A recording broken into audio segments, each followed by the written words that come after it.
vendosa që të merja rrugën e mërgimit. Vendosa në spitalin San Juan dhe bëra specializimin për patologji klinike. Konsiderohet si shqiptarët e parë. 24 vite që jetoj këtu në Portugali.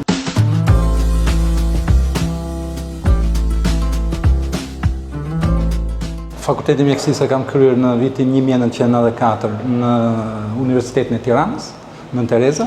Pas diplomimit në Fakultetin e mjekësisë, disa vite kam punuar në Shqipëri. Mirë po më pas, në vitin 2000, vendosa që të merja rrugën e mërgimit, duke parë që situata në Shqipëri ishte pak e vështirë, themi në...